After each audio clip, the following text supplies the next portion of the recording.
कुठलीही टाकी असेल, पाणी असेल, तर तो काल जो विषय झाला आपला, कालचा जो त्याच्यावर आधारित असतो असं नाही बरं का. म्हणजे टाकी आहे, पाणी म्हणून लिहिलं मी. पण याचा संबंध कालच्या प्रकरणाशी नाही. हे प्रकरण अजून झालं नाही आपलं. हा जो प्रश्न आहे हा घनफळावर आधारित आहे. घनफळ म्हणजे आकारमान. आकार म्हणजे काय? एक 5 मिनिटं सांगतो मी तुम्हाला, लगेच डोक्यात जाणार नाही, पण थोडं थोडं लक्षात घ्या. दूध माहिती आहे तुम्हाला? दूध दूध तुम्ही ते आकारामध्ये विकतात, आकारामध्ये. कशामध्ये? आकारात. लिटर म्हणजे आकार, वजन म्हणजे किलोग्रॅम मध्ये असतं. आकार वेगळा आणि वजन वेगळं. म्हणजे काय? तुम्ही पेट्रोल पंपवर गेले, पेट्रोल पंपवर तुम्ही काय बघता त्या स्क्रीनवर? भरतो पेट्रोल तेव्हा. कोण गेलंच नाही आतापर्यंत मी पेट्रोल भरलं नाही असं कोण आहे ना सगळे? तर त्या स्क्रीनवर काय बघता तुम्ही? पैसे किती बरोबर भरतोय ते बघता की नाही? पण अजून एक असतं त्याच्या बाजूला, ते असते पेट्रोलची घनता. 750, 740, 760 असं लिहिलेलं असतं तिथे. त्याचा अर्थ काय असतो? त्याचा अर्थ 760. याचा अर्थ असा असतो, स्टँडर्ड जे फ्लुइड आहे त्याला पाण्याला म्हटलं होतं. स्टँडर्ड जो फ्लुइड म्हणजे मराठीत काय म्हणतात? द्रव आणि वायू हे दोघं जे असतात त्याला फ्लुइड म्हटलं होतं. त्याच्यामध्ये स्टँडर्ड जे असतं ते पाणी असतं. पाण्याच्या हिशोबाने जे त्याचं वजन आहे असा त्याचा अर्थ असतो. म्हणजे काय? तर 760 आहे म्हणजे काय? 1 लिटर जर पेट्रोल घेतलं तुम्ही, 1 लिटर पेट्रोल घेतलं तर ते 760 ग्रॅम भरेल. किती ग्रॅम भरेल? फक्त पाणीच अशी गोष्ट आहे की ते 1 लिटर मध्ये 1 किलो मावते. 1 लिटर मध्ये 1 किलो मावते. म्हणजे 1 लिटर म्हणजे 1 किलो. लिटर आणि किलो सारखं असतं कुठे? फक्त पाण्या ठिकाणी. बाकी पेट्रोल जर म्हटलं तर ते 700 ग्रॅम भरेल. म्हणजे वजन वेगळं झालं, आकार आकार तोच. पाण्याची बॉटल घेऊन जा तुम्ही 1 लिटरची आणि पेट्रोल भरा आणि ते मोजा. हे जेवढी घनता तिथे लिहिलेली असेल ते कमी जास्त असते. स्टँडर्ड 750च्या आजूबाजूलाच असते. हा 800च्या वर आहे म्हणजे जे इम्प्युरिटी आहे काहीतरी, प्युअर नाही म्हणते. लक्षात आलं का? तर घनता जी असते, घनता म्हणजे आकारमान. आकार म्हणजे काय? घनबळ. घनबळ म्हणजे काय? तर क्षेत्रफळाच्या पुढे आपण जे शिकतो ते म्हणजे काय? तर याच्यात बघू. आता हे काय दिलं बघा, एका पाण्याच्या टाकीची लांबी, रुंदी आणि उंची दिलेली आहे. लांबी रुंदी दिली आणि किती उंचीपर्यंत पाणी ते दिलेले. आता 3.5 मीटर पर्यंत उंचीपर्यंत पाणी आहे म्हणजे तेवढंच पाणी आहे. लक्षात आलं? टाकी अशी असते माहिती नाही.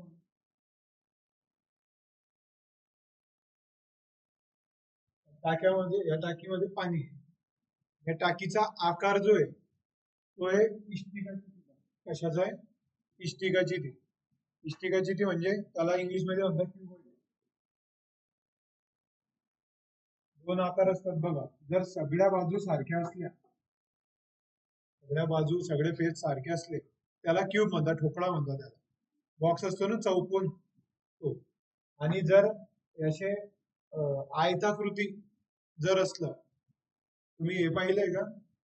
गावामध्ये असतं बघा पाण्याचा हौद असतो, आयताकृती बांधलेला असतो. किंवा तुमच्या घरी असते ना हौद, छोटे छोटे आयताकृती, लांबी मोठी रुंदी छोटी, तो त्याला म्हणतात इष्टिकाची. लक्षात आलं? आता ते मराठीमध्ये बी एकदम डोक्याच्या वरचा शब्द इष्टिकाची आणि इंग्लिश मध्ये क्यूबॉइड म्हणतात. एवढं लक्षात ठेवायचं. क्यूब म्हणतात. तुम्ही खेळता बघा ते क्यूब म्हणतात ना त्याला. क्यूब आकाराचं नाव, त्याला क्यूबॉइड म्हणतात. जर हा आयतापासून तयार झालेला असतो. कशापासून? हा आयत आहे साधा असा, त्याला ताणून तुम्ही एका पर्यंत तर ते टाकी तयार होते. समजलं? टाकी म्हणा, खोडरबर म्हणा, खोडरबर बी तेच असतं. समजलं? त्या आकार. आता याच्यामध्ये लांबी 8 मीटर आहे, रुंदी 5 मीटर आहे आणि हे जे उंची आहे किती आहे? 3.5 मीटर. याचा आकारमान किती असतं म्हणजे याचं घनफळ किती असतं? तर लांबी गुणिला रुंदी गुणिला उंची. जेव्हा याचे चॅप्टर सुरू होतील तेव्हा मी सांगेल तुम्हाला हे कसं असतं. सध्या एवढं असतं, फक्त लक्षात ठेवा. हे एवढं पाणी मावेल त्याच्यात. समजलं? हा मीटर असतो, हा मीटर असतो, हा मीटर असतो. म्हणून हे जे घनमीटर मध्ये मोजतात, आकारमान कशात मोजतात? घनमीटर. घनमीटर म्हणजे काय? मीटरचा घन. घनमीटर म्हणजे मीटरचा घन. 3 वेळा मीटर आहे ना ते, लांबी रुंदी उंची, मीटर मीटर मीटर, 3 गुणीला झाले ते म्हणून मीटर, त्याला घनमीटर म्हणतात. लांबी रुंदी उंची डायरेक्ट 8 गुणीला 5 गुणीला किती, 8 म्हणजे 40, हे किती होतील 12 आणि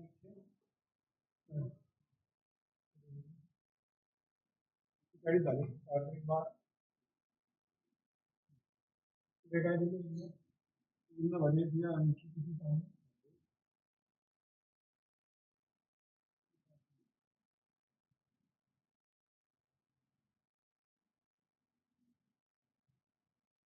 हे दिलंय का, दिले काय घ्यायचं विसरला वास. एवढं पाणी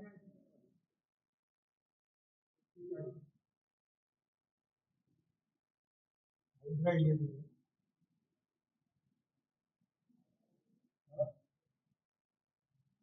3.5 मीटर उंचीपर्यंत पाणी आहे, आणि ते किती उंचीची आहे ती द्यायचं बाकी.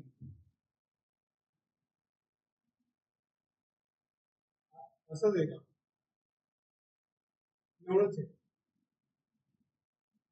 त्या पाण्याच्या टाकीची लांबी 8 मीटर, रुंदी 5 मीटर, त्या टाकीत 3.5 मीटर उंचीपर्यंत पाणी आहे. तर ती टाकी पूर्ण पाण्याने भरण्यासाठी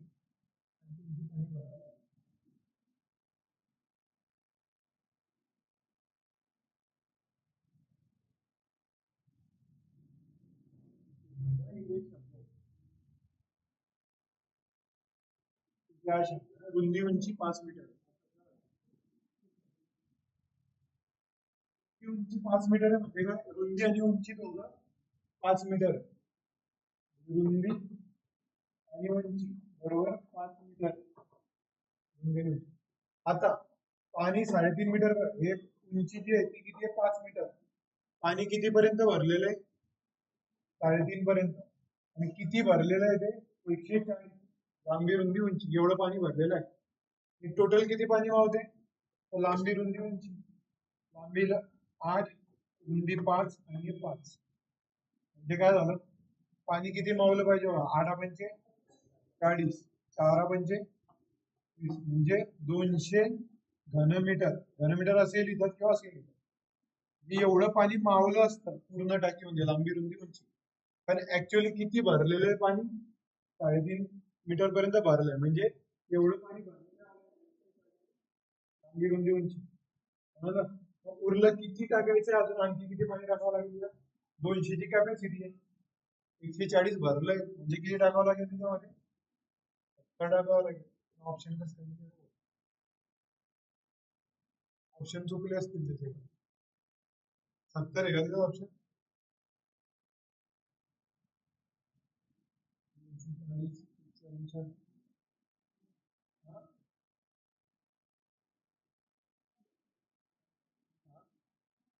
हा 60 ऑप्शन, 60 टाकावं लागेल.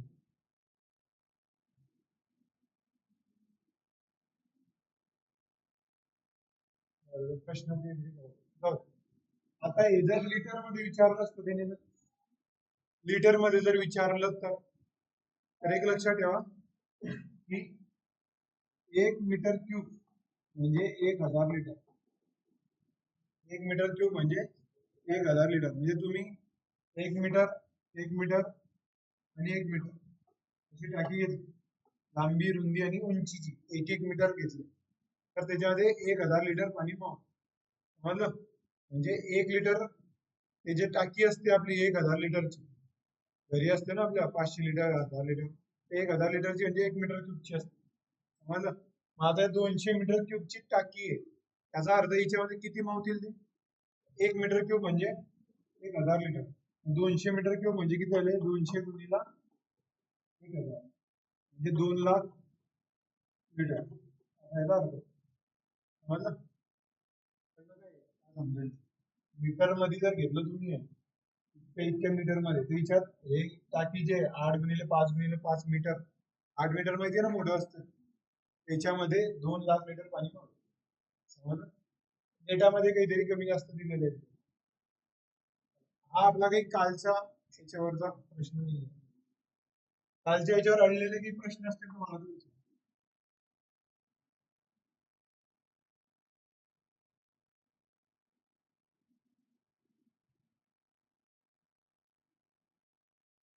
साधूच करा.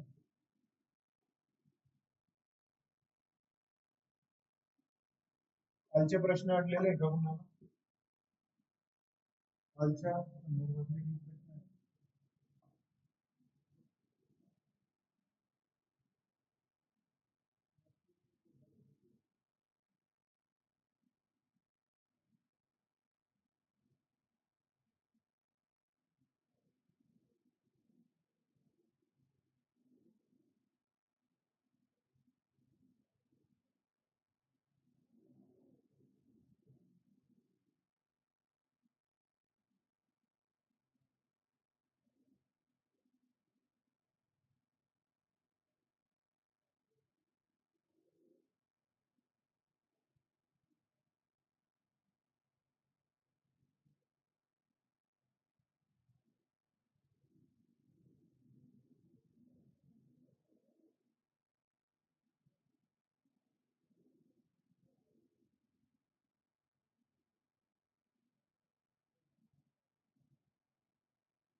हा रिझनिंगचा टॉपिक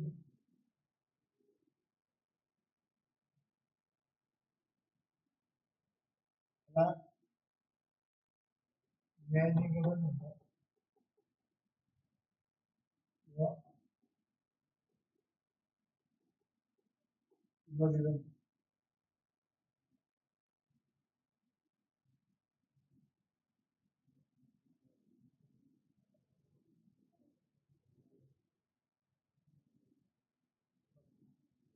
याच्यामध्ये आजकाल प्रश्न जास्त विचारले जाऊ लागले कारण तार्किक तुम्ही विचार करू शकतात का याचा त्याच्यामध्ये म्हणजे ते चेक केलं जातं. याच्यामध्ये काही विधानं असतात आणि त्याचे निष्कर्ष असतात.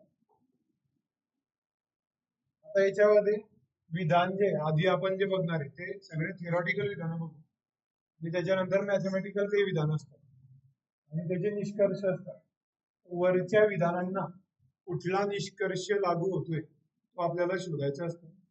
या विधानांचे 3 वेगवेगळ्या प्रकारे विधानं केलेली असतात. त्याच्यामध्ये जे कनेक्टर यूज केलेले असतात ते म्हणजे जो संबंधदर्शक जो शब्द असतो ते 3 प्रकारचे विचारलेले दिलेले असतात त्याच्यामध्ये विधानांमध्ये. तर एक असतो सर्व,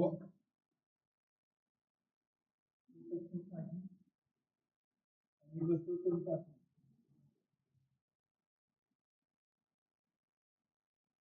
त्याच्यामध्ये जे प्रश्न असतात म्हणजे जे विधान असतात त्याच्यात सूचना अशी असते की दिलेलं विधान जे ते खरं मानायचं. ते जरी एकदम विचित्र वाटत असलं तरी ते खरं मानायचं आणि त्याच्यानुसार निष्कर्ष काढायचा म्हणजे तिथल्या तिथे त्याचा अर्थ बघायचा. उदाहरणार्थ त्याने जर म्हटलं की सगळे पंखे हेलिकॉप्टर आहेत, असं शक्य आहे का पंखा म्हणजे हेलिकॉप्टर? पण आपण ते मानायचं की हेलिकॉप्टर आहे आणि त्याच्यानुसार मग जे निष्कर्ष येतील ते काढायचे. आता याच्यामध्ये हातचे मार्क असतात, सोपा प्रश्न असतो पण थोडं विचार केला आणि त्याची प्रॅक्टिस केली तर ते येतात. समजून घेऊ आपण काय असतं. आता याच्यामध्ये हे कनेक्टर आहे हे बघू आपण की याचा उपयोग कसा केला जातो, विधानं कशी बदलतात. आणि याच्यामध्ये वेन डायग्राम तुम्ही ऐकली आहे का? वेन डायग्राम, वेन डायग्रामच्या आधारे तुम्हाला याचे निष्कर्ष काढता येतात. वेन डायग्राम जर आपल्याला काढता आली तर ते आपल्याला कळेल की नेमकं हे काय असतं. वेन डायग्राम म्हणजे काय असतं. आता मी जर म्हटलं की रिलेशन दाखवायचं, रिलेशन दाखवायचं असलं तर वेन डायग्राम मध्ये दाखवतात. उदाहरणार्थ पुणे, महाराष्ट्र आणि भारत याची वेन डायग्राम कशी? हा पूर्ण भारत आहे, याच्यामध्ये पुणे महाराष्ट्र आहे, याच्यामध्ये पुणे, या पुणे महाराष्ट्र भारत अशी वेन डायग्राम आली लक्षात. याच्यामध्ये आपल्याला वेन डायग्राम जे असतात ते चौकोन, आयत, कुठलीही आकृती त्याच्यात वापरल्या जातात, सर्कल वगैरे सगळं. आपल्याला हेच फक्त आकृत्या बघायच्या संबंध दाखवण्यासाठी. तर मग ते वेन डायग्राम नंतर बघू कधीतरी. पण इथे कशी असतात डायरेक्ट प्रॅक्टिकल बघू आपण, म्हणजे विधानं बघू. पहिले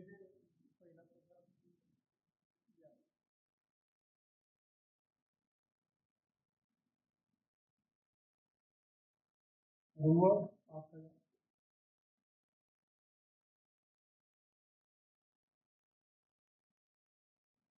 जे आहेत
सर्व पासून तयार झालेले प्रश्न.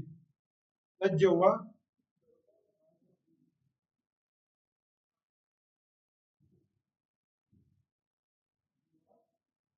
हा शब्द येतो तर याची वेन डायग्राम जी असते ती सर्कल मध्ये सर्कल असते.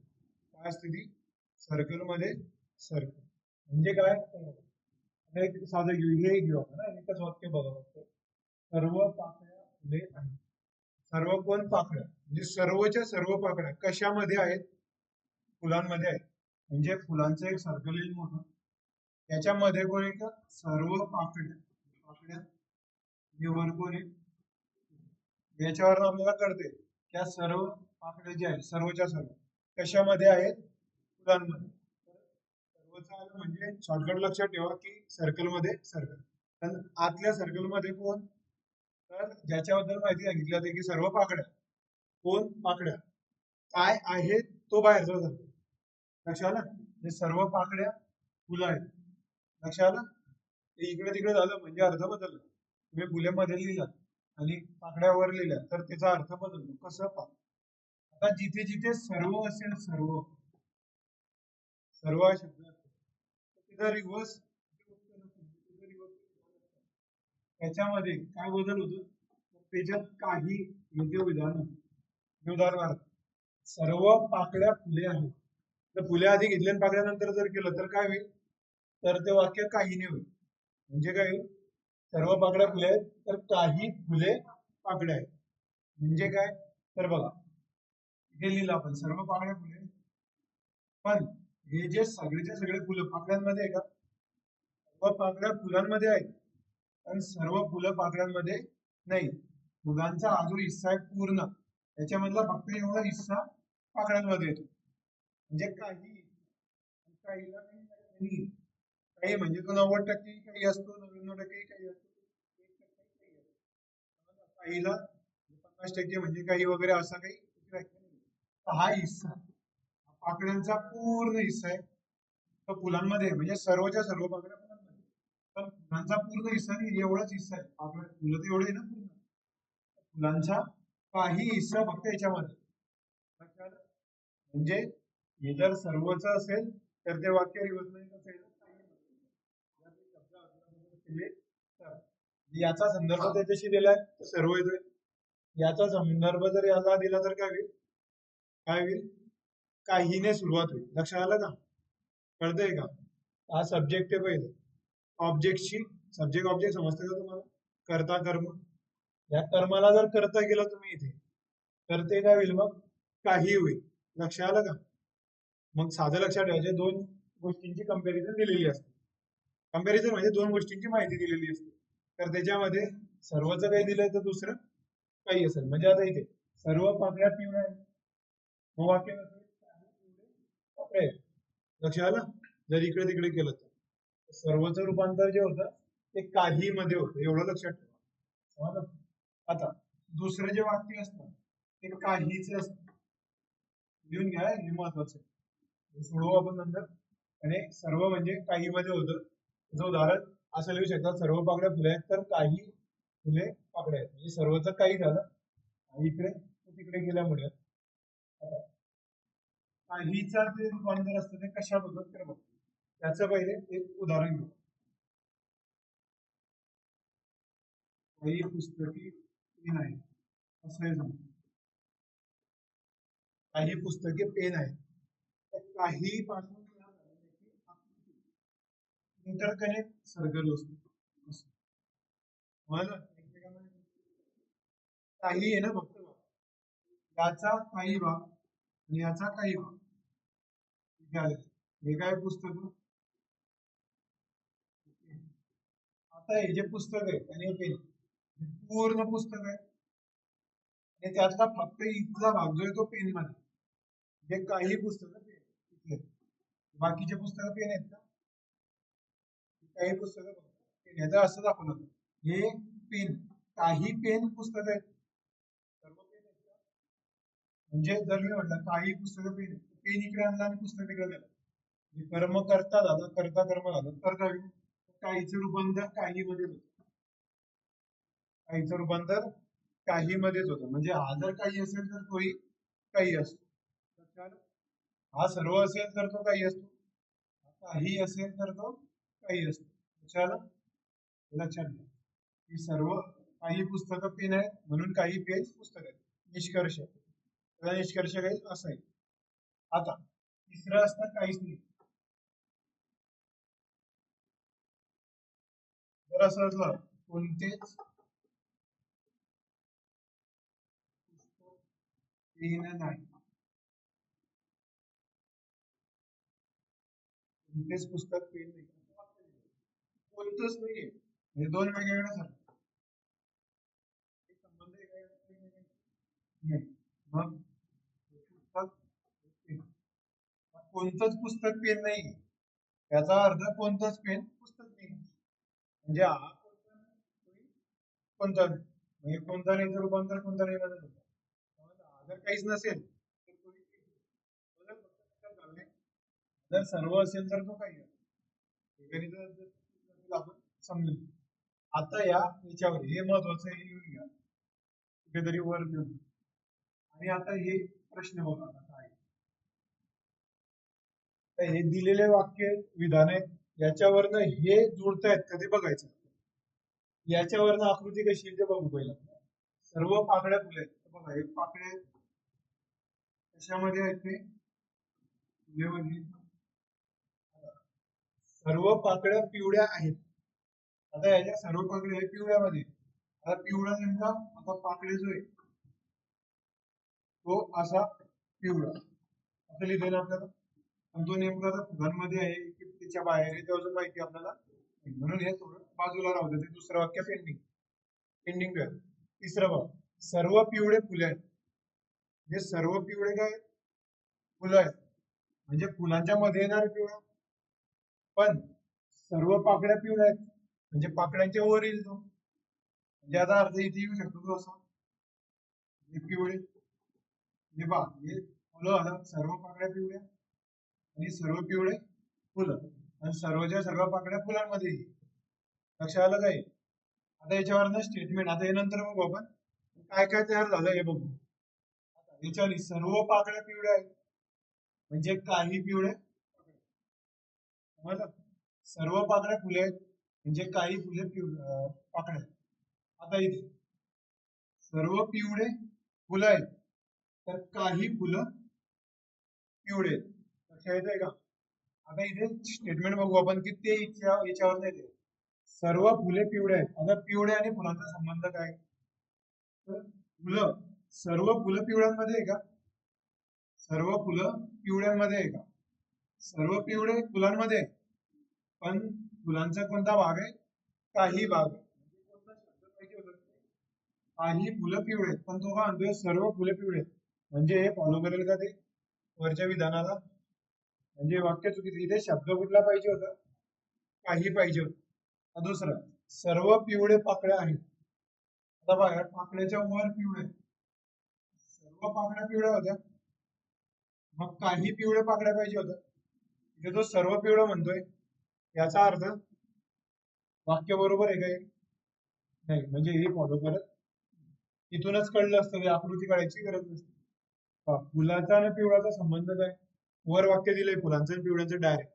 सर्व पिवळे फुले आहेत. इथे वाक्य काय पाहिजे होतं? फुल जर इथे आणलं तर काही फुलं पिवळे, आणि इथे सर्व लिहिलंय म्हणून हे फॉलो करत. हे सर्व पिवळे पाकळ्या आहेत. पाकळ्या आणि पिवळ्यांचा संबंध दिला इथे, तर सर्व पाकळ्या पिवळ्या आहेत. मग पिवळे जर इथे आणले तर काही पाहिजे होतं, इथे काही पाहिजे होतं. हे नाही आलं, कारण सर्वांचं रूपांतर काही मध्ये. लिहून घ्या तेवढं.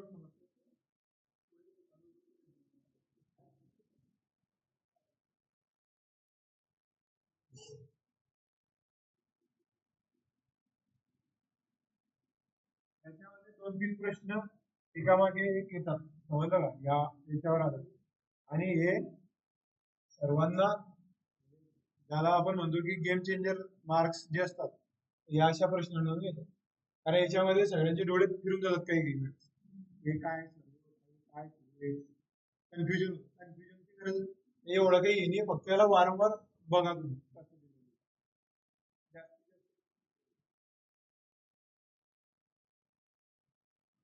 आता हे आकृती काढण्याचा प्रयत्न करा.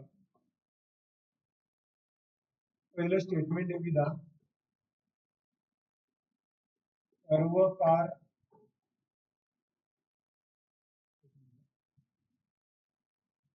जीप आहेत.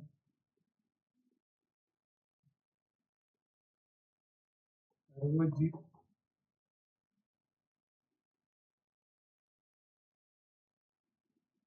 कार सारखे आहेत.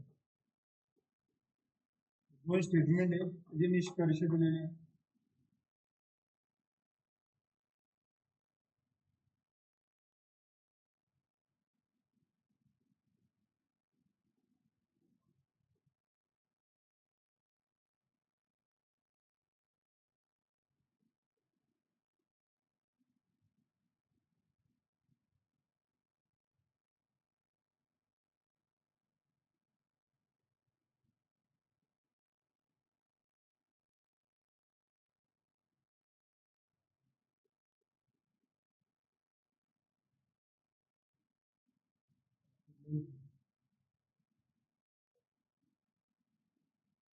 सगळे पडले.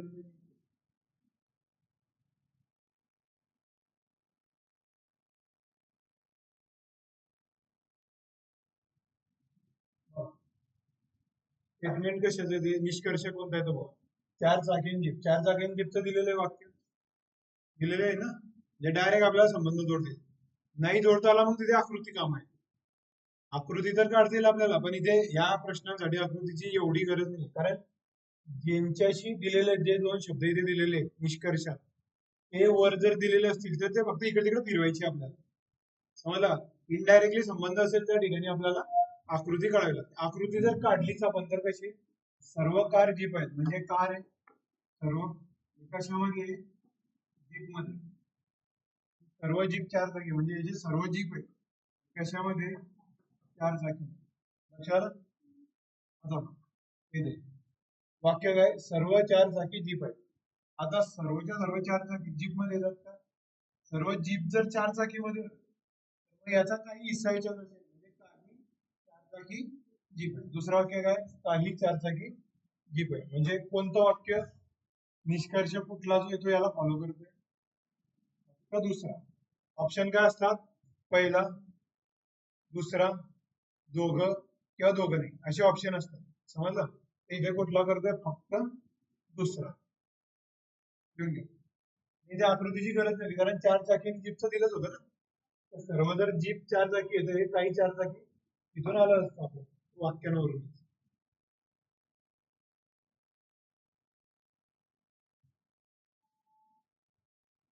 बाकी असेल तर समजा.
जे ह्याच्या मागचं शास्त्रीय कारण सांगतो मला, असं का दिलं जातं? ग्लास आहे ना,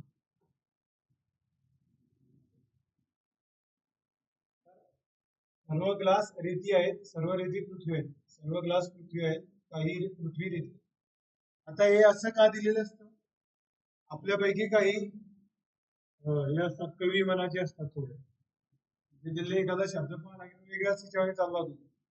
तर हे गेल्यानंतर तो डायरेक्ट इमॅजिनेशन करतो, सर्व ग्लास रेती कसं काय, रेती म्हणजे पृथ्वी कसं काय, म्हणजे तो काय करतो, काय म्हणतात, ख्वाबों में खो जाना असं होतं ना, काहीतरी पाहिलं की तिकडेच थांबून जातो तो. म्हणजे काय होतं मग त्याच्यामुळे टाइमपास होईल ना तुमचा, 10-15 सेकंद काहीतरी टाइमपास होईल तुमचा. आणि तुमचा टाइमपास झाला म्हणजे तुम्ही मागे पडले ना, एखादा 5 सेकंदात उत्तर देतोय, तुम्हाला 30 सेकंद लागते, म्हणजे सर्व प्रश्न तुम्ही बघणार आहे का, हे तेही होऊन जातं याच्यामध्ये. कळतंय का, की जो लवकर कोण, प्रॅक्टिकल कोण राहतोय आणि कोण विचारांमध्ये गळून गेलेलं, म्हणून असं विचित्र दिलेलं असतं काहीतरी. त्याला अर्थ जसा तसा घ्यायचा असतो, कारण सूचना तशी दिलेली असते. बघा, सर्व ग्लास रेती आहे. आता आता पहिले निष्कर्ष बघून घ्यायचे. ग्लास आणि पृथ्वी दिलाय का इथे, एक वाक्यामध्ये ग्लास आणि पृथ्वी असं दिलंय का एकाच वाक्यात? नाही, नाही दिलंय, याचा अर्थ आपल्याला आकृतीची गरज पडेल. मागच्या गणित होते की एकाच वाक्यात दिलेलं होतं निष्कर्षात, हे वर एका वाक्यात होते, इथले तिथे फिरवायचे होते बघ. आता इथे काय करायचं आपल्याला, ग्लास पृथ्वीचा संबंध बघायचा असेल तर आकृतीने कळेल. कसं आहे, आकृती काढून घ्यायच्यावर सर्व ग्लास रेती आहेत, म्हणजे जे ग्लास आहे हे रेतीमध्ये येतात, आणि सर्व रेती कशामध्ये येते, पृथ्वी, म्हणजे सर्व रेती कशामध्ये, पृथ्वीमध्ये आली. आता याचा संबंध काय आला तुम्हाला, सर्व ग्लास रेती आहे म्हणजे काही रेती ग्लास आहे, आणि हा जो सर्व रेती आहे ती पृथ्वीमध्ये आहे, म्हणजे काही पृथ्वी रेती. आता सर्वच्या सर्व रेती पृथ्वीत आहे, आणि या रेतीमध्ये सर्व ग्लास आहेत, म्हणजे एक ग्लास जे पृथ्वीमध्ये आले दिसतात आहे ना आकृतीनुसार, म्हणजे सर्व ग्लास पृथ्वी आहे आणि काही पृथ्वी ग्लास आहे. आता इथे तो काय म्हणतोय, सर्व ग्लास पृथ्वी आहेत, तर सर्व ग्लास पृथ्वीमध्ये आहेत का, आहेत की नाही आहेत, आहेत म्हणजे पहिलं फॉलो करते. दुसरं, काही पृथ्वी रेती आहे. आता सर्व रेती जर पृथ्वी, आता रेती पृथ्वीचं डायरेक्ट दिलं होतं, इथे पृथ्वी आणि रेती आहेत ना, सर्व रेती पृथ्वी आहेत, तर काही पृथ्वी रेती आहेत, काही पृथ्वी रेती आलंच ना ते, मग हे दोघं ते फॉलो करतात. या.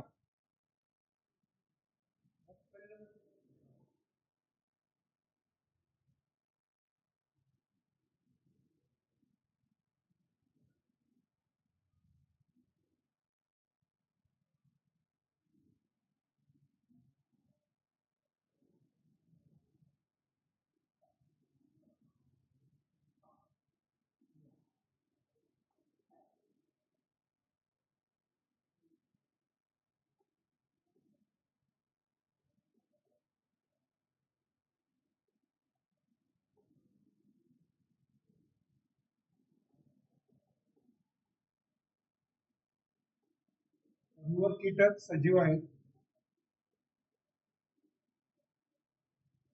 सर्व फुलपाखरे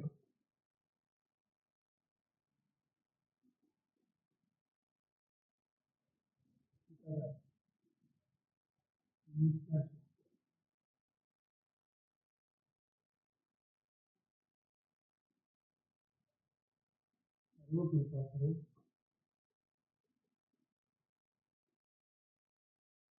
आहे.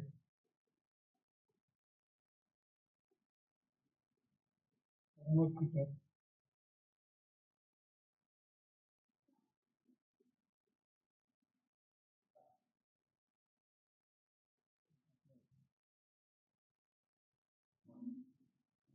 बघा हे प्रश्न आधी फक्त बँकेला वगैरे बँक वगैरे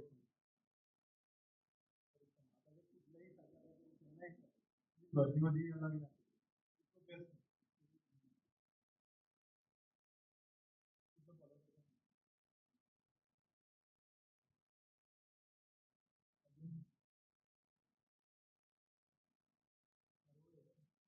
दोघं फॉलो करता की पहिले बघ आता याच्यात फुलपाखरे आणि सजीव दिले का डायरेक्ट फुलपाखरे सजीव वाक्यात एकाच ठिकाणी दोघे शब्द आहेत का विधानांमध्ये फुलपाखरे सोबत कीटक आहे इथे सजीव सोबत कीटक म्हणजे कीटक त्या दोघांना जोडतोय ना म्हणजे आपल्याला आकृतीची आवश्यकता आहे कसं जोडतोय ते बघ.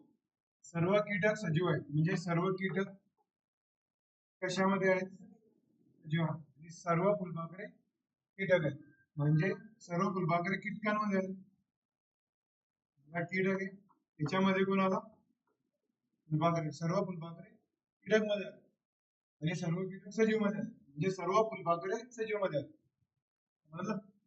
आता सर्व फुलपाखरे सजीव आहेत आहेत का मग सर्व फुलपाखरे सजीव आहेत पुढे सर्व कीटक फुलपाखरे आहेत आता सर्व फुलपाखरे कीटक होते सर्व फुलपाखरे कीटक होते मग हे काही कीटक फुलपाखरे पाहिजे सर्व येईल का तिथे शब्द हा शब्द येणार नाही तिथे काही पाहिजे होता असं मराठीत लिहिलं.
यांची आकृती कशी आहे बघा.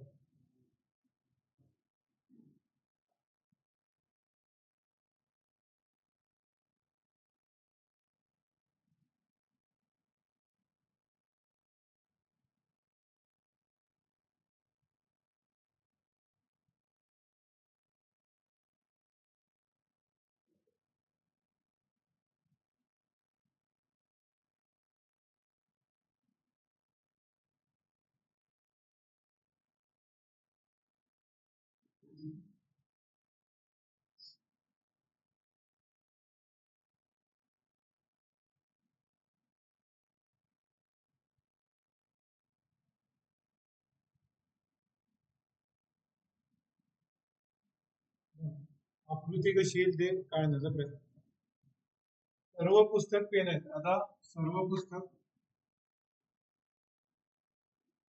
त्याच्यामध्ये पेन मध्ये दुसरं सर्व पेन्सिल पेन आहेत म्हणजे याचाही संबंध कोणाशी आहे पेनशीच आहे सर्व पुस्तकं पेन मध्ये आहेत आणि सर्व पेन्सिलही पेन मध्येच आहे.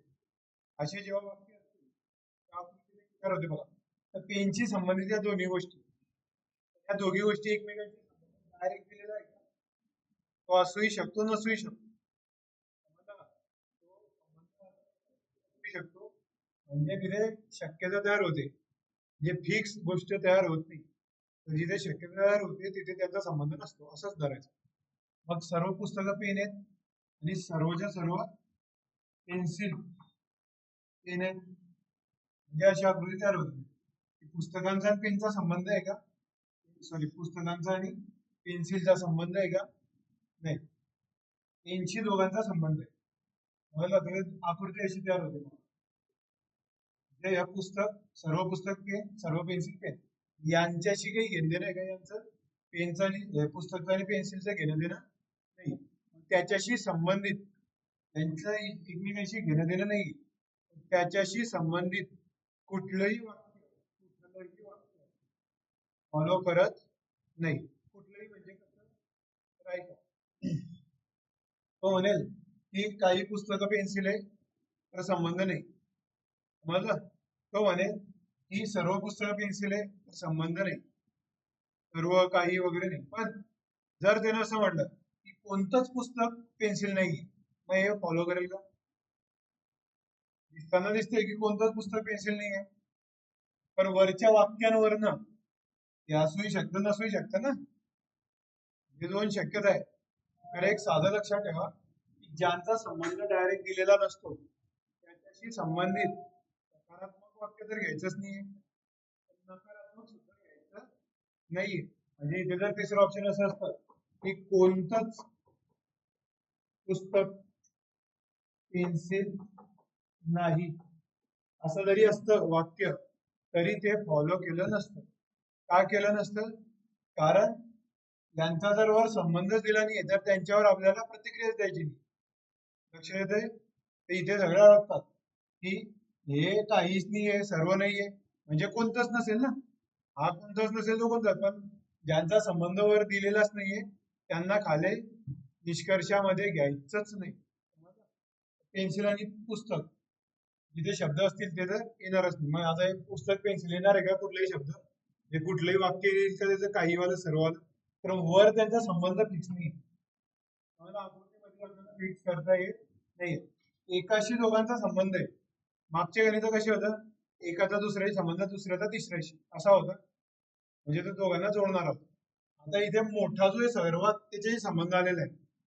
समजलं का? त्याच्यामध्ये काय होतं, एक कनेक्टर होता, जोडणारा होता मधला, म्हणून तो मध्ये यायचा, त्याच्यामध्ये कुणी असायचा आणि बाहेर कुणी असायचा, म्हणून तो जोडत होता. त्याच्यामध्ये जो मोठा आहे त्याच्याशी दोघांचा संबंध आहे. कळते? यांचा एकमेकांशी संबंध नाही. मग यांच्याशी रिलेटेड सकारात्मक वाक्य असतील काही सर्व, इतर येणारच नाही. पण कुठलं येणार नाही? कोणतंच पुस्तक पेन्सिल नाही असं जरी असलं, कोणतंच नाही दिसतंय ना आपल्याला. आणि शक्यता म्हणजे काय? तर ते असं असू शकतं ना, एकमेकांमध्ये रिलेट असू शकतात, ते नसूही शकतात, म्हणजे दोन येतात. मला शक्यता, जिथे शक्यता येतात ते काही फॉलो करत नाही, फिक्स जे असेल ते फॉलो करत. म्हणून हे समजण्यासाठी आपण असं लिहितोय. पण असं जरी वाक्य असलं कोणतंच नाही तरी ते येऊ शकतं. मग कोणतंच नाही म्हणजे येऊ शकतं असं म्हणू शकतो, म्हणजे हे फॉलो करणार. तर हे काही पुस्तक पेन्सिल इथं फॉलो करत नाही, पहिलं. दुसरं काय? सर्व पेन पेन्सिल आहे. आता पहा, सर्व पेन्सिल, सर्व पेन्सिल पेन मध्ये होते, सर्व पेन्सिल पेन मध्ये होते. मग काही पेन पेन्सिल मध्ये पाहिजे, तो काय म्हणतोय की सर्व पेन, मग सर्व पेन येणार आहे का? तिथे कुठलं वाक्य पाहिजे होतं? काही पाहिजे होतं, म्हणजे हे फॉलो करत नाही. हे का करत नाही इथे मराठीत लिहून घ्या. हे फॉलो का करत नाही हे तर माहितीये तुम्हाला की हे का करत नाही, कारण हा सर्व असेल तो काही असतो. पण हे का करत नाही? कारण यांचा वर डायरेक्ट संबंध दिलेला नाहीये, डायरेक्ट त्याचा अर्थ निघत नाही, म्हणून ते आपल्याला सांगता येणार नाही की नेमकं काय. लक्षात आहे? त्यामध्ये काही अडचण आहे बोलायला? त्यात काही अडचण आहे का? विचारून अशा घेऊ आपण.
सर्व गाड्या वटवाघुळे आहेत, काही वटवाघुळे आहेत. सर्व गाड्या आहेत.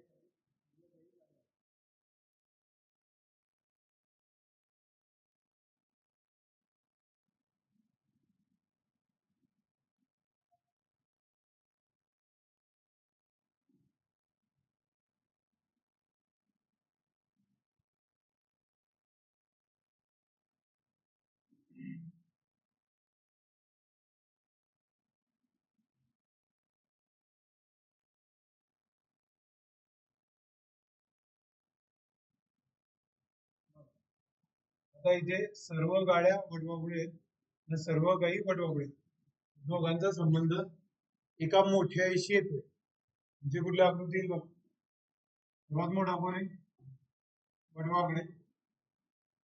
सर्व गाड्या गाड्या त्याच्यामध्ये असतील आणि सर्व गायी वटवाघळांमध्ये, सर्व गाड्या वटवाघळांमध्ये आले आकृती. गाड्यांचा आणि गायींचा संबंध आहे का?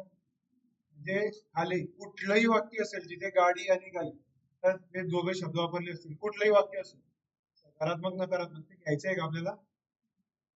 गाडी आणि गाई आले इथे, जे घ्यायचं नाही का? सर्व असेल काही असेल त्याचा संबंधच नाही, कुठलंच वाक्य फॉलो करत. पुढे सर्व गायी गाड्या आहेत.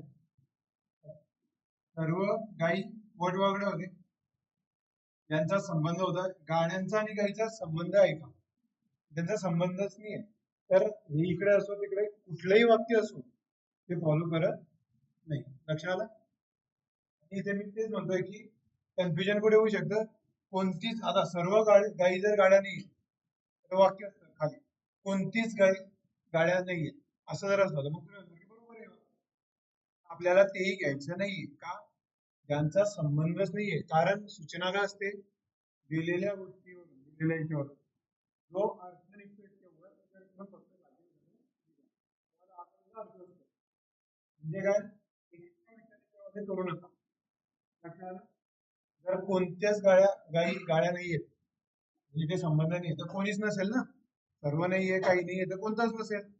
हा तर्क इथे लावायचा नाही आपण. समजलं? कदाचित म्हणजे इतकं काही तुम्हाला कधी तुमच्या परीक्षेत समजा तर ते काही कोणी कॉम्पिटिशन जेव्हा जेव्हा वाढते तेव्हा हे समजलं का? तुक्का लागतो.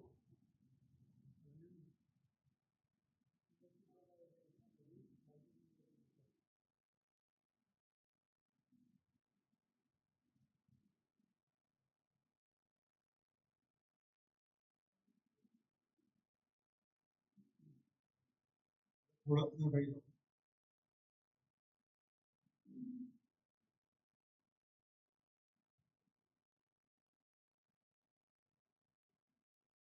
सर्व घडी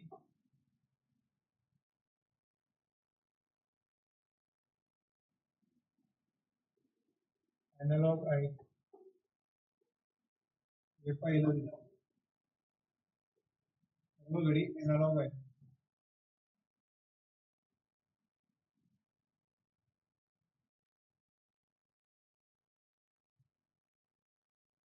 सर्व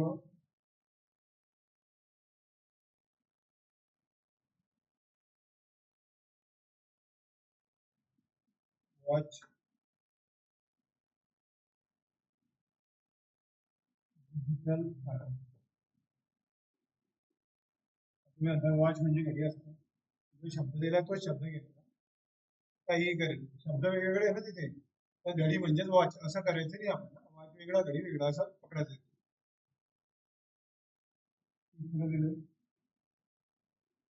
सर्व अॅनालॉग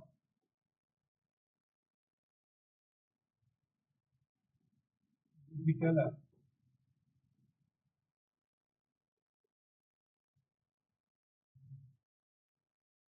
निष्कर्ष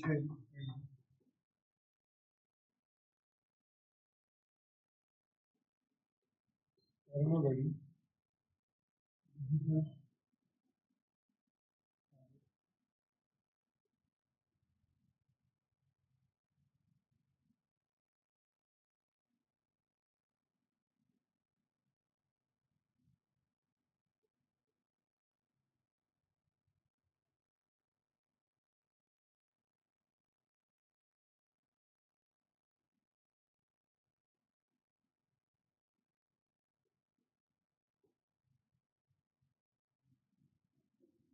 सर्व घडी एनालॉग आहे, सर्व वॉच डिजिटल आहे, सर्व डिजिटल आहे,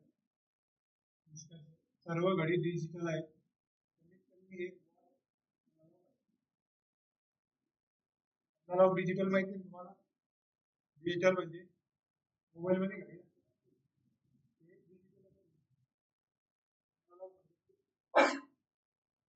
असते बघा, एनालॉग. त्याचा अर्थ काही असला तरी इथे शब्दांचा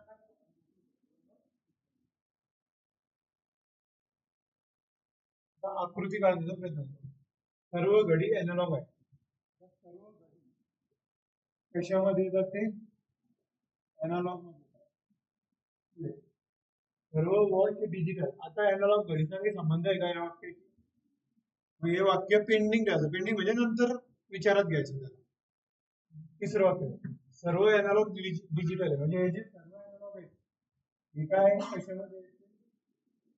डिजिटल मध्ये. झालं बघा, आता हे वाक्य राहिले आपलं, सर्व वॉच डिजिटल आहे. आता डिजिटल मध्ये हे दोघं आले. आता डिजिटल हा जो वॉच आहे, वॉच पण डिजिटल मध्ये. तो कुठे असेल? डिजिटल असेल, मोठे. सर्व घडी एनालॉग, सर्व एनालॉग डिजिटल, आणि सर्व वॉच डिजिटल म्हणजे वॉच बी डिजिटल मध्ये. पण यांच्याशी संबंध आहे का? म्हणजे तो इकडे कुठेतरी असेल, इकडे का इकडे, म्हणजे यांना सोडून कुठे. लक्ष आलं? आता अॅनालॉगचा घडीचा वॉचशी काही संबंध आहे का? वॉचचा संबंध डिजिटलशी, घडीचा संबंध डिजिटलशी, अॅनालॉगचा संबंध. आता इथे कसा संबंध आहे पहा, अॅनालॉगच्या डिजिटलशी आहे, पण सर्वच्या सर्व घड्या अॅनालॉग मध्ये, म्हणजे घडीचा संबंध डिजिटलशी येईल. लक्ष आलं का? वाक्यामध्ये दिसत नसला तरी इथे कसं आहे, सर्व अॅनालॉगचा संबंध डिजिटलशी आहे, आणि अॅनालॉग मध्ये काही हिस्सा घड्यांचा आहे, ते घड्या डिजिटल मध्ये येतील. तसं वॉचचं आणि यांचं असणार नाही. खाली आलं ते सर्व घडी डिजिटल आहे. आता बघ, सर्व अॅनालॉग डिजिटल होते आणि सर्व घडी अॅनालॉग होते, म्हणजे सर्व घडी डिजिटल मध्ये आहेत ना, म्हणजे सर्व घडी आहेत. पहिलं वाक्य जे आहे ते, पहिला जो निष्कर्ष आहे तो फॉलो करतो. दुसरं काय, कमीत कमी एक वॉच अॅनालॉग आहे. आता हे कमीत कमी वगैरे असे शब्द काही महत्वाचे नसतात ना, कारण वर सर्व काही असा विषय सुरू आहे.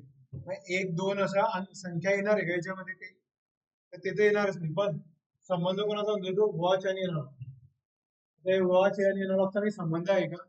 म्हणजे कमीत कमी एक आहे, नाहीये, काही कुठलंच वाक्य ते फॉलो करणार नाही. समजलं? त्यांचा वर संबंध नाही म्हणून इथे ते करणार. पहिलं फक्त फॉलो करतो. आकृत्या कशा येत आहे घरी पुन्हा परत परत सोडून बघा हे घरी नाही समजलं.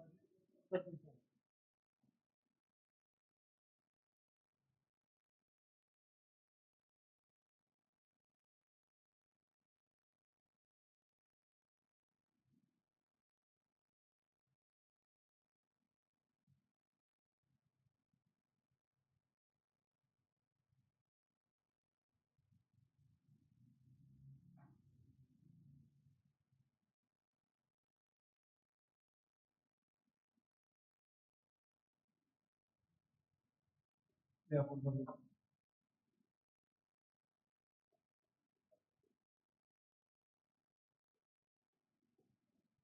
ही टेबल दाखला आहे.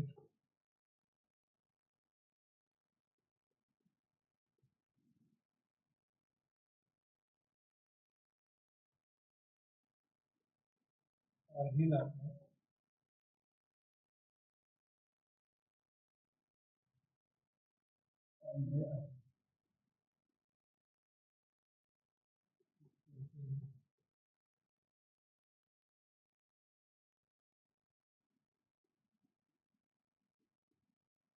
ही पांढरी टेबल आहे.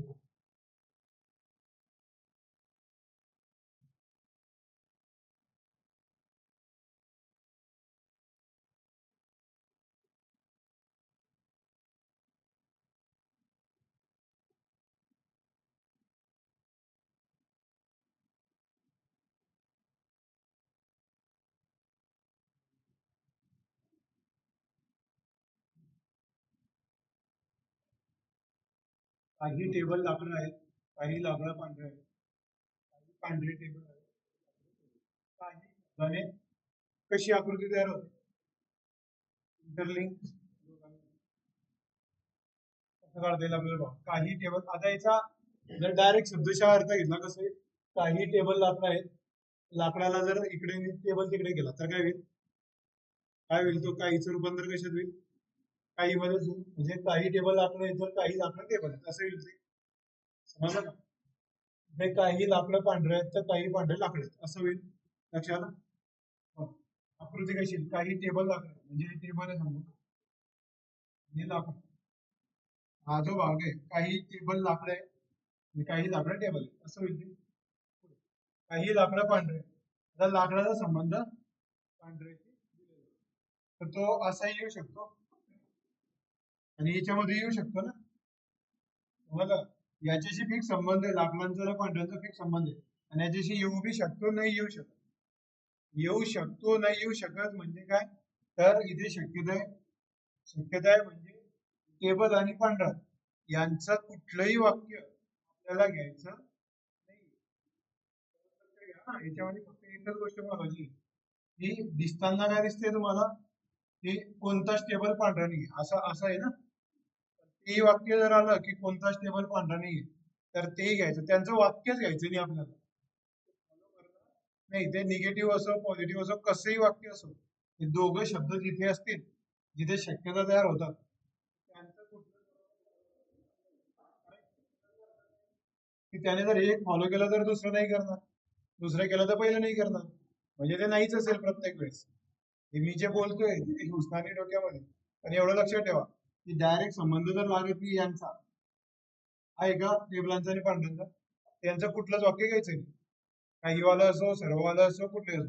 मग इथे दिसतंय का तुम्हाला पांढऱ्याने टेबल कुठे दिसतंय, हे पांढरा टेबल आहे. मग काही किंवा काहीच नाही किंवा सर्व कुठलं वाक्य घ्यायचं नाही, मराठीत लिहून घ्यायचं ते कोणतंच वाक्य घ्यायचं नाही.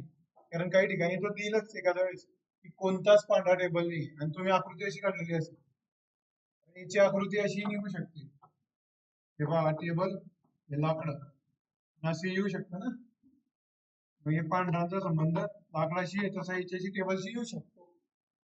कारण या लाकडांमधले जे टेबल आहेत ते पांढऱ्यांमध्ये नाही, हे असं कसं काय सांगते, म्हणून ते शक्यता आहे. म्हणून हेही वाक्य आकृती बरोबर, हेही आकृती बरोबर. मला जर तुम्ही ना म्हटलं की कोणताच टेबल पांढरा नाहीये, मग हे आकृती येईल की हे तर दिसतंय. म्हणजे मी म्हटलं की काही टेबल पांढरे आहेत, मग इथे म्हणणार तुम्ही की हे तर नाही दिसतंय. म्हणजे तिथे ठाम सांगता येत नाही, म्हणून कुठलंच वाक्य या दोन शब्दांचं येणार नाही, पॉझिटिव्ह निगेटिव्ह.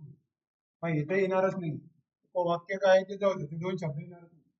काही लाकडं टेबल आहेत बघा, काही टेबल लाकडं होते म्हणजे काही लाकडं टेबल असतील, म्हणजे हे दुसरं बरोबर तेच होतं ना ते बघा. काही टेबल लाकडं आहेत म्हणून काही लाकडं टेबल. लक्षात आलं? हे दुसरं फॉलो करतोय बघ. हे वाक्य व्यवस्थित लिहून घ्या. काय हे आकृती कशी काढली हे समजून घ्यासाठी काढू शकतो.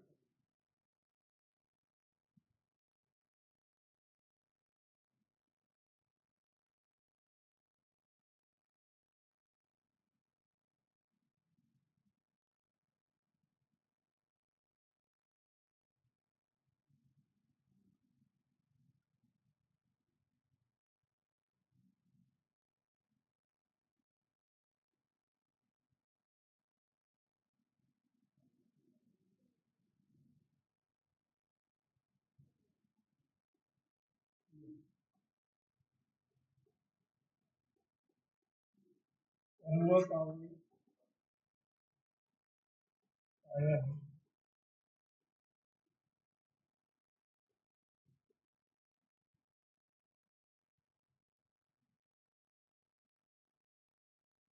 सर्व काळे उठ आहे. काही काही काही काळे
सर्व कावळे काळे आहेत, काही काळे पंख आहेत. आकृती कशी आहे? सर्व कावळे कशामध्ये येतील? काळे. आणि काही काळे पंख आहेत. काळे आणि पंख काही काही म्हणजे असं काढता येईल आपल्याला. काळ्याचं जे सर्कल आहे असं काढता येईल ना आपल्याला, इंटरलिंक. मग याचा संबंध कावळे आता इकडे असलं तर येऊ शकतो किंवा नाही येऊ शकत. पण डायरेक्ट संबंध आहे का कावळे आणि पंखांचा संबंध आहे का डायरेक्ट? मला नाही. म्हणजे कावळे आणि पंख जिथे दिसतील ते वाक्य कुठलं घ्यायचं नाही आपल्याला. आता ह्याच्यावर सर्व कावळे पंख आहेत, कावळे आणि पंखांचा संबंध डायरेक्ट नाही, तो येऊ शकतो नाही येऊ शकतो, मग त्याच्यामध्ये घ्यायचं नाही. दुसरं, काही काळे पंख आहेत. आता काही पंख, काही काळे पंख आहेत, काही काळे पंख आहेत, तेच वाक्य देणे हे दिलेले. आता जे वाक्य आहे तेच जर दिलेलं असेल तर निष्कर्ष तोच आहे ना, की ते फॉलो करत, कारण तेच दिले ना त्याने, काही वेगळं दिलंय का ते? तेच जसं जसं दिलं, कन्फ्युज करणं. समजलं? आपण जर जसं जसं दिलेलं असलं तर डायरेक्ट उत्तर असतं, त्याला काही शोधायचं नाही. लक्षात आलं? हा, याच्यावर वाक्य कुठलं तर होईल, काही काळे पंख आहेत, काही पंख काळे आहेत. लक्षात आलं? असं होईल. पण इथे ते कन्फ्युज करायसाठी दिलंय. मला इथे टाइमपास करायचं नाही. जे वाक्य जर डायरेक्ट दिलेलं असेल, वाक्य उदाहरणार्थ लक्षात आलं? प्रिंटिंग मिस्टेक नसते, ते प्रिंटिंग मिस्टेक नसते, तुम्ही डायरेक्ट सॉल्व्ह करायचं की हा हे फॉलो करतो.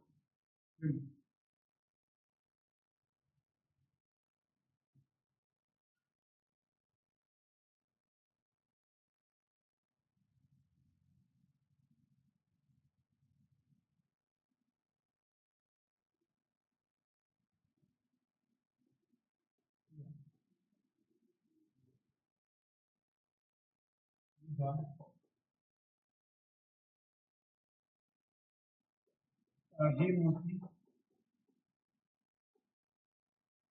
आहे.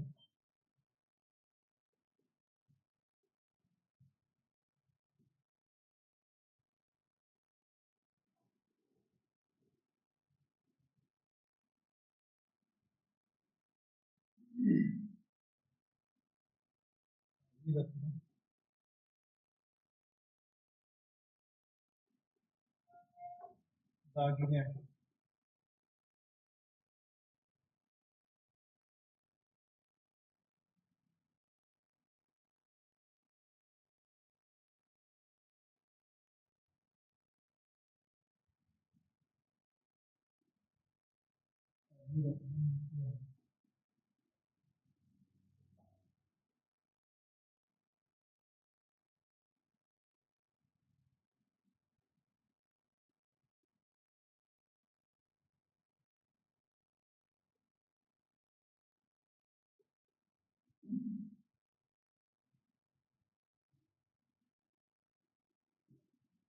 काही गोष्टी हिरव्या आहेत, काही रत्न दागिने आहेत.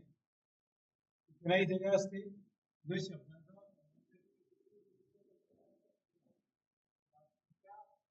काय आहे ते आपल्याला ते बघू शकतो.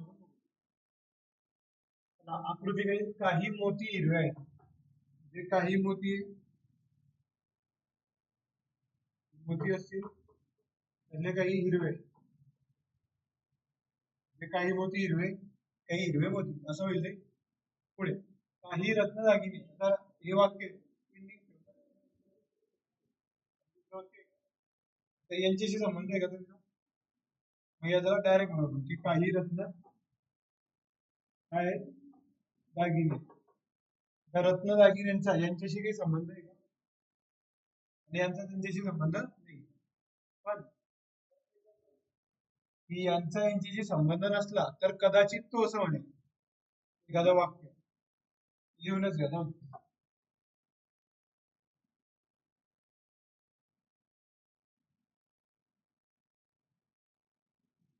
लिहून घ्या, करून घ्या, म्हणजे निष्कर्ष लिहून घ्या. कोणतेच रत्न हिरवे नाही. आता बघा, काही रत्न मोती आहेत. रत्नाचा आणि मोतीचा काही संबंध आहे का? नाही. म्हणजे पहिले येणार दुसरं. काही दागिने रत्न आहेत. दागिने कुठे? हा. काही रत्न दागिने होते, तर काही दागिने रत्न आहेत. म्हणजे दुसरं फॉलो करायचं. तिसरं, कोणतेच रत्न हिरवे नाही. आता रत्नाचा आणि हिरव्याचा संबंध नाहीये. आणि हे वाक्य का आहे, कोणतेच रत्न हिरवे नाही. तुलाही दिसते आपल्याला कोणतेच रत्न हिरवा नाहीये. पण आपल्याला हे फॉलो करते असं दाखवता येईल का? कारण त्यांचा संबंधच नाहीये.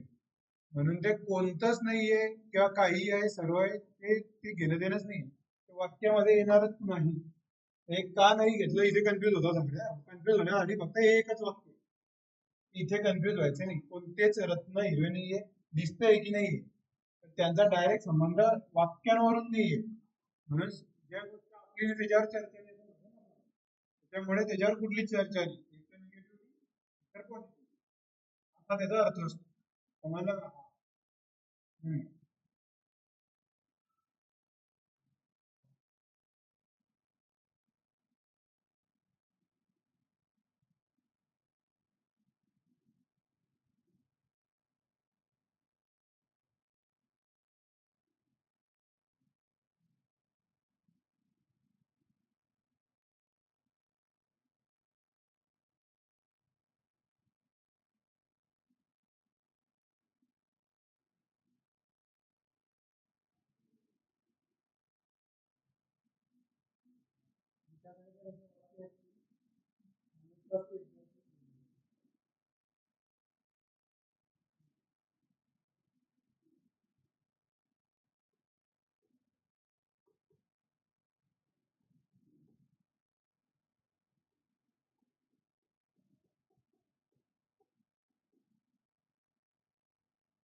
पांडा म्हणजे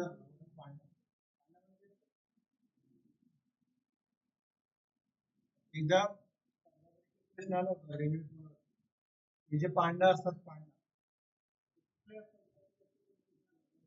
त्याचं मुख्य अन्न काय आहे?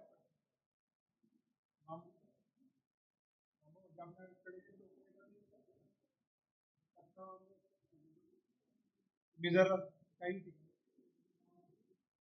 ही गेली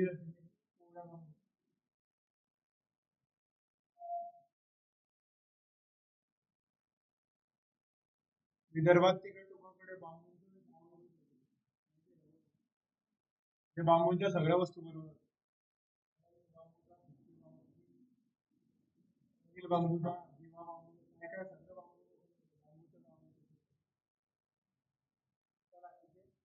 कोणतीच मांजर पांढरी नाही. म्हणजे मांजर यांचा संबंध नाही. आता इथे कोणतीच मांजर पांढरी नाही जर वाक्यामध्ये खाली निष्कर्ष कोणताच पांढरा मांजर नाही हा त्याचा अर्थ नाही. संबंध दिलाय ना वर वर संबंध दिलाय की कोणतीच मांजर पांढरी नाही. म्हणजे निगेटिव्ह वाक्य आहे की कोणतीच मांजर पांढरी नाही. म्हणजे कोणतीच पांढरी मांजर नाही असं त्याचं कशाला जिथे संबंध नसतो तिथे कुठलंच वाक्य घ्यायचं नाही एवढं सांगितलं.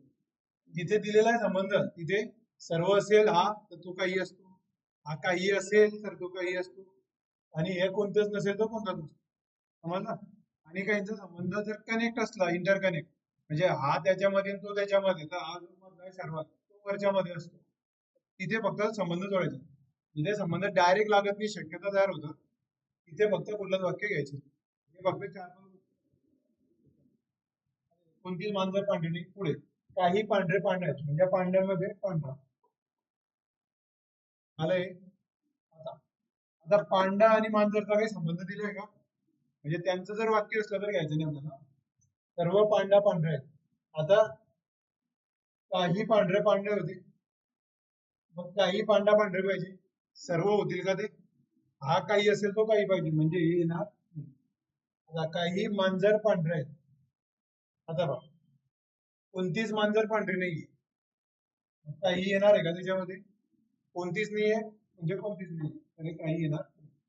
जर त्याने पांडा आणि मांजरचा एखादं वाक्य दिलं असतं कुठलंही, तर ते घेतलं.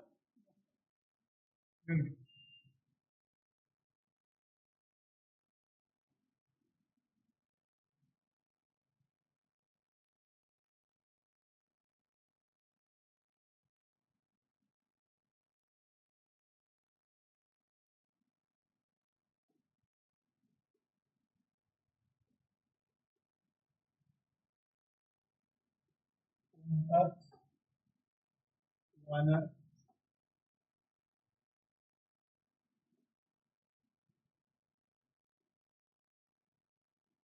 मानव नाही.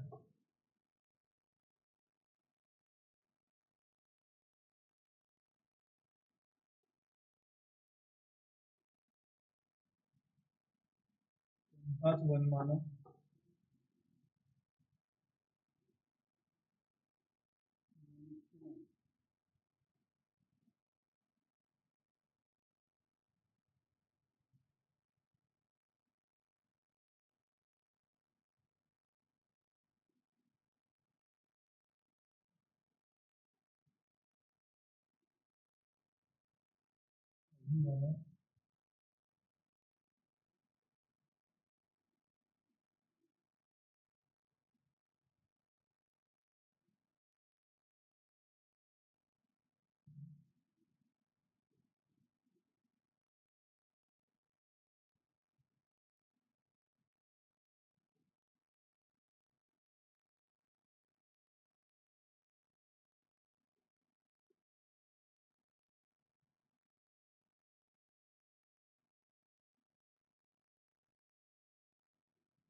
इथं फरक काय तुम्हाला? कोणताच वानर वनमानव नाही, कोणताच वनमानव मनुष्य नाही. काही वानर वनमानव असू शकतात, सर्व वनमानव मनुष्य असू शकतात. आता वरचे वाक्य फिक्स दिलेले आहे, फिक्स, आणि खाली शक्यता दिलेली, प्रोबॅबिलिटी दिली. वर जर शक्यता असती तर खाली शक्यतेवाले निष्कर्ष बघितले असते. उदाहरणार्थ की वर असतं काही वानर वनमाणूस असू शकतात, वनमानव असू शकतात, तर काही वानर वनमानव नसू शकतात असं निष्कर्ष केलं. असू शकतात म्हणजे नसू शकतात, पण वर फिक्स माहिती आहे आणि खाली शक्यता आहे, तर ते करणार आहे का फॉलो? तर तिथेच करणार नाही. असंही करताय का बघा. आता कोणताच वानर वनमानव नाही, हे वानर आहे, हे वनमानव, कोणीच नाही आहे वेगवेगळे, आणि कोणताच वनमानव मनुष्य नाही म्हणजे मनुष्यही वेगळाच. यांचा तर संबंध नाहीच आहे, यांचं वाक्य दिलेलंच नाही वानर मनुष्य. हा, इथे जर शब्द असा आला, आता वाक्य कळून घेऊ, काही वानर वनमानव असू शकतात, इथे येणार नाही. काही कोणताच नाही म्हणजे काही येणार, आणि वनमानव आणि मनुष्य काही नाहीये म्हणजे सर्वजण प्रश्नच नाही, तेही येणार नाही. पण इथे एखादं वाक्य असतं की घेऊन घेते वाक्य.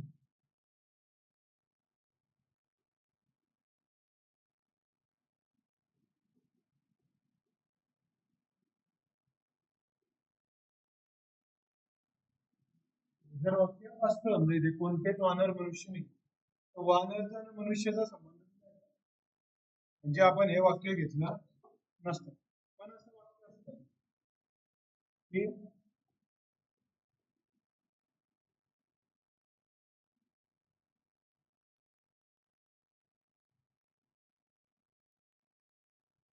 हे असं वाक्य असतं, कोणताच मनुष्य वनमानव नाही. तर हे वाक्य आपण घेतलं असतं का? कारण इथे दिलंय कोणताच वनमानव मनुष्य नाही, म्हणून कोणताच मनुष्य वनमानव नाही, हे बरोबर आहे. पण आता इथे तर हे दिसतंय ना की कोणताच वनमानव मनुष्य नाहीये. पण यांचं वर वाक्य आहे का एखादं असं? वर वाक्य नाहीये, संबंध नाहीये, याचा अर्थ काय मग? की त्यांचा डायरेक्ट संबंध नाहीये. तिथे निगेटिव्ह पॉझिटिव्ह कुठलंच वाक्य, पॉझिटिव्ह दोन वाक्य आहे. एक सर्ववालं वाक्य पॉझिटिव्ह आहे की सर्व आहेत, आहेत आहे ना तिथे, आहेत, काही आहेत, आहेत, आहे असणं म्हणजे पॉझिटिव्ह, नाही म्हणजे निगेटिव्ह. मग कोणताच नाही, त्याचं कोणतंच नाही जर घ्यायचं असेल तर वर दिला पाहिजे की हा जर कोणताच नसेल तर तो कोणताच नसेल, समजलं? पण इथे यांचा मनुष्याचा आणि वानरांचा संबंधच वर दिलेला नाही, म्हणून हे घेणार नाही. पण हे मनुष्य आणि वनमानवाचा संबंध होता की कोणताच वनमानव मनुष्य नाही, म्हणून कोणताच मनुष्य वनमानव नाही. त्याला हे धन्यवाद.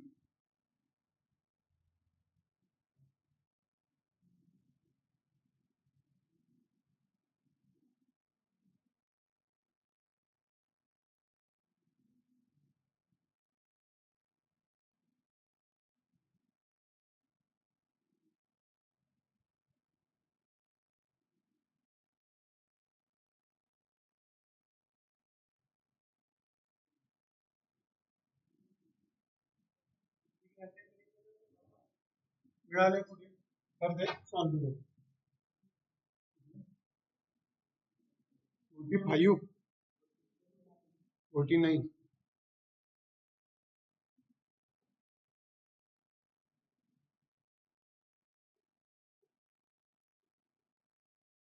काही बदक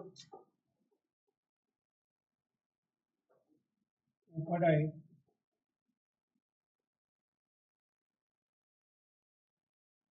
काही पोपट आवळे आहेत,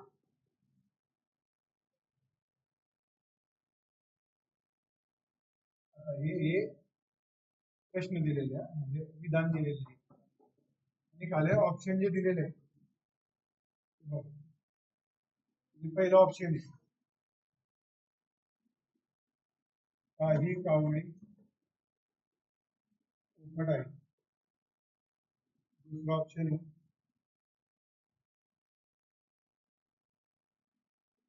काही बदक कावळे आहेत.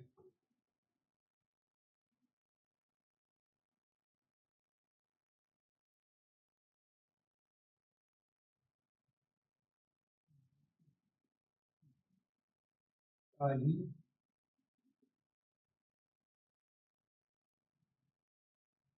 बदक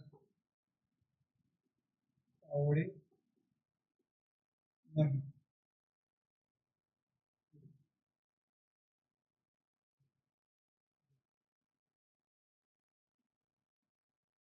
काही कावळे बदक, काही कावळे पोपट आहेत, काही बदक कावळे आहेत, काही बदक कावळे नाहीत, काही कावळे बदक आहेत.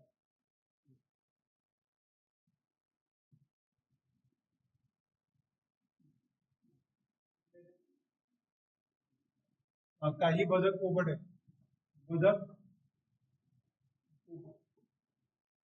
काही पोपट कावळे, म्हणजे पोपट कावळ्यांचा आणि बदकांचा संबंध नाही. जिथे कावळा आणि बदक आला ते वाक्य पहिलेच गेलं. कावळा आणि बदक कुठे दिसतोय? हे वाक्य पहिलेच गेलं, हे गेलं, हे गेलं. बदक कावळ्यांचं कुठलंच वाक्य येणार नाही, सगळे गेले ना, हा उठला फक्त. मग काही कावळे पोपट आहेत, काही पोपट कावळे होते, काही कावळे पोपट असतील. लक्षात आलं? मग या बदकांचा आणि कावळ्यांचा संबंध येणार नाही. समजलं?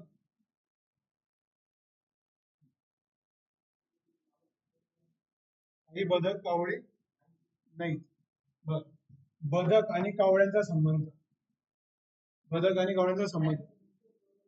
हा, ते दिसायला बरोबर नाही म्हणत. हे असायला आहे का ते बघू, ते किती दिसतं ते बघू. असं जर बघितलं तर ते नाहीये, पण याची शक्यता अशी आहे की ते असंही असू शकतं. म्हणजे शक्यता आहे, मी जे आता 1 तासातून सांगतो तेच आहे की बदक कावळे दिसतंय, हे जसं फिक्स सांगता येईल, फिक्स हे फिक्सच आहे की असंच आहे, तसं इथे बदकचा आणि कावळ्यांचा संबंध असू शकतो किंवा नसू शकतो. म्हणजे ते अर्ध दिसतंय फक्त की नाही, हे नाहीये. पण मग हे जर नाही म्हटलं तर मग ते असूही शकतं. म्हणजे ते काही बदक कावळे असूही शकतात, हे नसूही शकतात. कारण इथे बदकांचा संबंध पोपटशी आहे, तर ज्या बदकांचा संबंध पोपटशी आहे, जे पोपट बदकांमध्ये, त्याच्यातले काही बदक कावळ्यांमध्ये असू शकतात ना, असू शकतात, आहेत असं नाहीये. त्याच्यात 2 आकृत्या तयार होतात, अशा शक्यतांच्या 2 आकृत्या, म्हणून हे अर्ध सत्य आहे.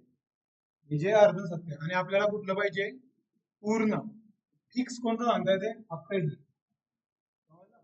हे फिक्स सांगता येते का, कारण इथे डायरेक्ट दिलेलं बघ, काही पोपट कावळे आहेत, इथून फिक्स सांगता येते की काही कावळे, काही पोपट कावळे. समजलं? म्हणजे जर काही असेल, काही पोपट कावळे असतील तर हे काही कावळे पोपट असतील, असं फिक्स सांगता येते. इथे फिक्स सांगता येत नाही. म्हणून मी काय म्हणतोय, शक्यता. आणि म्हणून तर ते असतं ना, म्हणजे तुम्ही कन्फ्युज झाले पाहिजे म्हणूनच तो प्रश्न असतो.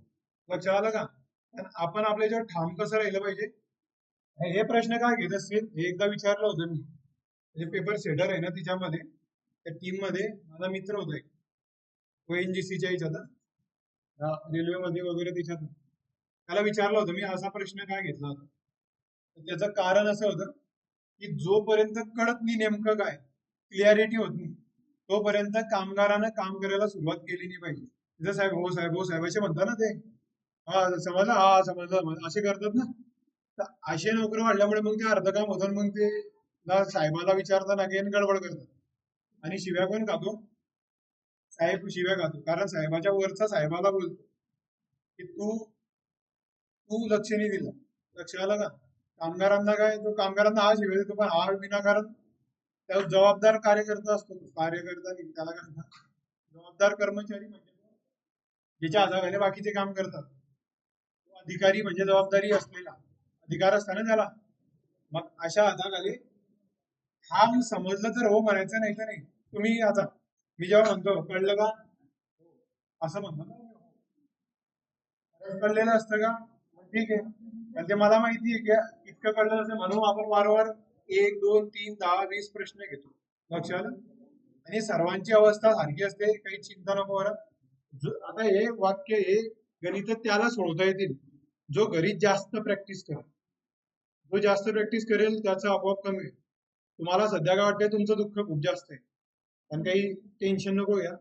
गौतम बुद्धाकडे एक बाई गेली होती पहिले एकदा, तिचा पोरगा वारला होता, एकदम टेन्शन मध्ये होती, डिप्रेशन मध्ये होती, यार म्हणजे जीवनात काही राहिलं नाही, एका आत्महत्या वगैरे असा विचारत होता. त्यांच्या गावात गौतम बुद्ध आले होते. जातक कथा माहिती आहे तुम्हाला, जातक कथा 501 कथा आहे त्या गौतम बुद्धाच्या, त्याच्या पुस्तकामधली कथा आहे. मग ती जाते, गेल्यानंतर ती म्हणते की मी इतकी दुःखी आहे, आता मला पोरगा जर परत दिनास ऐकलेलं असतं की गौतम बुद्ध जादू गिदू करू शकतात, पोराला आणू शकतात, तर त्या येणे जाते बिचारी आशी. मग ती सांगते गौतम बुद्धाला, मग ते म्हणतात की ठीक आहे, मी तुला करून देतो ते सगळं, तुला काय पाहिजे ते. आणि एक काम कर म्हणे, की एखाद्या घरी, म्हणजे अशा घरी जा, त्या घरून मला तांदूळ आणून दे. आता प्रत्येक गोष्टींमध्ये वेगळं दिलेलं आहे, कुठे तांदूळ आहे कुठे काही आहे, भावार्थ घ्या फक्त. अशा घरातून मला तांदूळ आणून दे जिथे कोणीच मेलेलं नाहीये आतापर्यंत. ती जाते, खरंच जाते ती. दुःखात माणूस असतो तो पागल असतो, विचार करतो का तो? दुःखात आणि सुखात माणूस विचार करणं बंद कर. समजलं? दुःखात असला तर गड्ड्यात जातो, सुखात असला तर हवेत असतो. हवेत असलेला पैलवान चितपट होतो, आणि गड्ड्यात गेलेला पहिले चितपट झालेला असतो. जमिनीवर राहा असं म्हटलं जातं. की दुःखात असते ती डोकं चालवत नाही काय, पण ती जाते प्रत्येकाच्या घरी आणि म्हणते तुमच्या घरी कोणी मेलंय का आतापर्यंत. मग सगळे म्हणतात हा आमचे आजोबा आजी 1 वर्षापूर्वी, असं काही ना काही सांगत असते. पूर्ण गाव फिरून येते, मग गौतम बुद्धाकडे येतो, बसून राहते शांत. गौतम बुद्ध असे लोकांना शिकवायचे, कसे? ज्ञान पाजून काही फायदा नाही, प्रॅक्टिकल करून येऊ द्या. तर फक्त लेक्चरनं लोक सुधरत नाही, तर प्रॅक्टिकल मार्ग आणि मध्यम मार्ग गौतम बुद्धाने इथे सांगितला होता. समजलं? याच्यामध्ये अंगुलीमालची गोष्ट तुम्ही ऐकली असेल. त्याला कसं सुधारलं होतं की ठीक आहे, मी बोट तोड, काय करायचे ते कर, लोकांना त्रास दे, पण पहिले पानं तोडून आण झाडाचे. आणले त्याने, त्याला सांगितलं त्यांनी, ठीक आहे आता जोड, तुला ताकदवर आहे ना, एकदम भारी आहे ना तू, सगळ्यात ताकदवर समज, तू काही करू शकतो, जोडून दाखव पान. तोडू कोणीही शकतो, मी तोडू शकतो, तूही तोडू शकतो, जोडू शकतो का सांग. मग त्याला त्या डोक्यात प्रकाश पडला. प्रॅक्टिकल म्हणजे मला सांगायचं हे इथे की तुम्ही आता घरी गेल्यावर जेव्हा प्रॅक्टिकल करणार स्वतः, तेव्हा तुम्हाला काही गोष्टी कळतात. आता ऐकलं तुम्ही, आता हे लेक्चर झालं 10%, याच्यावर तुम्ही जो अभ्यास करणार घरी तो होणार 80%, आणि 10% काही असतील त्याच्यामध्ये थोड्याफार तुम्हाला त्रुट्या वाटतील, काहीतरी अडचण असेल, काही प्रिंटिंग मिस्टेक मुळे. तुम्ही कॉन्फिडन्स मध्ये असता सगळं बरोबर आहे, पण तिथे छापलेलं चुकीचं असतं, त्याच्यामुळे कन्फ्युज करतं ते कधी कधी. तर अशा काही गोष्टी, आणि काही खरंच अडचणी असतात, काही वेगळे प्रश्न असतात, या टाईप मधल्याच्या वेगळाच असतो, काहीतरी अर्थ वेगळे असतात. असं जे जे अडथळे होईल ते परत मला विचारा, परत मी त्याचं शंकांचं निरसन करेल, मग तेव्हा ते लेक्चर पूर्ण, ते वर्तुळ तेव्हा पूर्ण होते. आता जर फक्त आपण एक पॉईंट काढलाय फक्त असं, वर्तुळ पूर्ण तेव्हा होते जेव्हा तुम्ही विचारतात. समजलं? किमान तुम्ही घरी तरी अभ्यास करा. लक्ष आलं का? इथे जर आले आपण क्लासला, अर्ध वर्तुळ तरी घेऊन जायचे. काही विचारायचं असेल तेच घेऊ आपण.